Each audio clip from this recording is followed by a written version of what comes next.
This is the dawning of the fate of the furious, the fate of the furious, the furious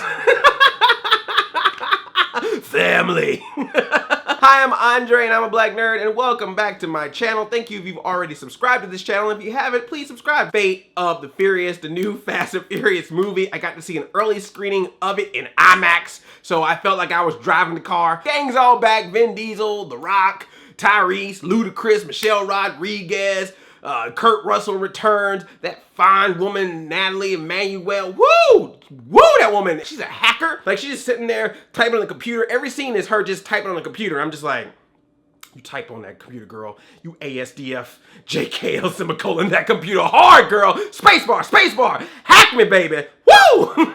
Anyway, as I was saying. And we also got some new folks. Charlize Theron is in this movie, and Eastwood is in this movie. You know, I'm not gonna do good, bad for this, because you know what? Sometimes the good and the bad are the same when it comes to the Fast and Furious franchise. As I've said before, this movie franchise has gone from, you know, a typical police, crime, street drama about street racers to just straight up spy movie, borderline superhero movie. Like it has just gone completely off the rails. Physics, the laws of physics do not apply in the world of Fast and Furious. The law of logic does not apply. You just kind of go for the ride. And for me personally, the crazier and sillier this thing gets, the more I love it. Yeah, I don't know what it is about these movies. I think it's just the adrenaline rush. The music starts pumping. You see the fast cars. There's always women dancing everywhere, no matter where you at. I want them to go to like a restaurant, like a McDonald's or a bank, or just something like really normal, like a laundromat, and just have women just dancing around the whole time while you hear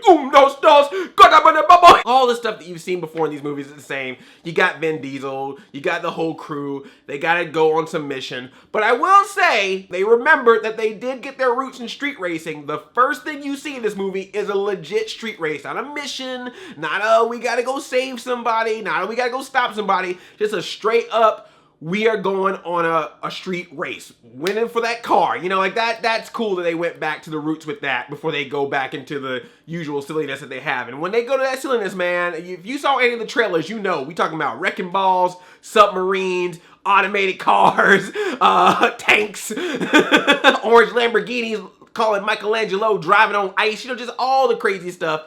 It's all there.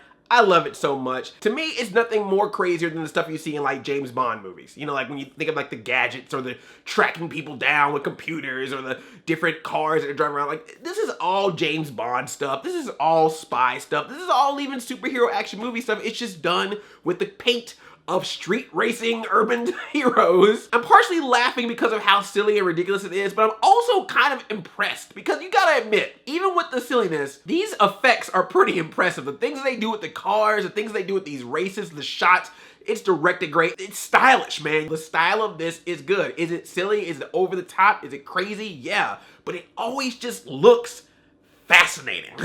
You know, the style is just sharp. So, you know, are you focusing on Charlize Theron? My camera decided to focus on Charlize Theron. Focus on my face. But the big thing about it is it's all about Dom. Dom, if you've known from the trailers, Dom goes rogue. He goes against his team, against his family. He's hooking up with Charlize Theron. What's that all about?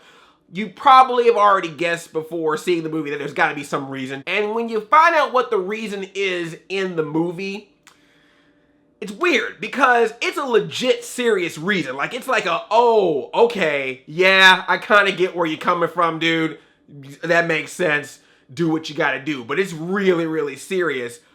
Almost too serious. It's the Fast and the Furious, not the Fast and the Serious. When you get to those parts of the movie, it's not that they're bad, and I get it. I get why they want to do something that was a little bit more grounded because of how over the top it was, but it's almost just a weird imbalance. The whole time I'm going, you know, I know how this is probably gonna play out, but still, this is still intense. And just when I got to that point where I'm like, this is getting too serious, old Fate of the Furious was like, we got you, and they even took the most serious thing in this movie, and by the end of it, made it the most absolutely silly, ridiculous thing that made me crack up laughing. Trust me on it. When you see what gets serious about this thing, you're like, oh man, this is a little dark. Don't worry. Don't worry. They gonna flip it around on you. Just hold on. And yeah, there's some stuff you should know probably from previous movies, but at the same time, you're not gonna get completely lost in this thing. It's nice to have those Easter eggs in there of characters or storylines from previous films or any of that kind of stuff. I can't help it, man. I know that there's something inside of me that goes, Andre, you should hate this. I love it.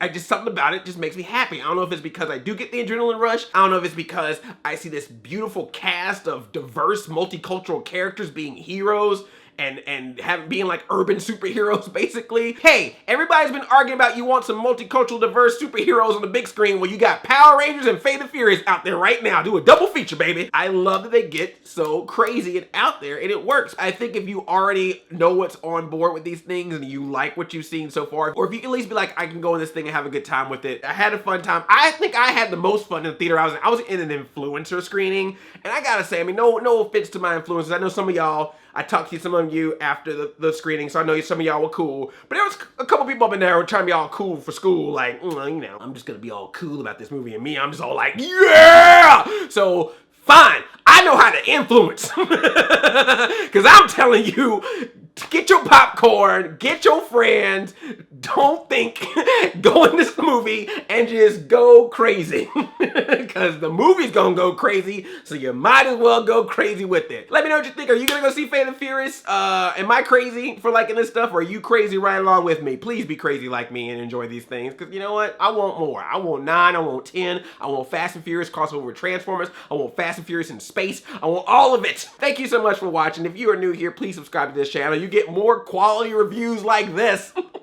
Very, I'm a Mr. Studious reviewer. You know what? This is how I do things, and I like doing things like this. That's why I made this channel, to do things like me. Make sure you subscribe. Also ring that bell to be notified of future videos that I make. And if you want more Fast and Furious talk, go over to the Regal Movies YouTube channel, because I did a special Catching Up with Andre episode about Fate of the Furious, giving you all the little tidbits you need to know before you go and see this movie. So that'll help you out a little bit. All right, thank you so much.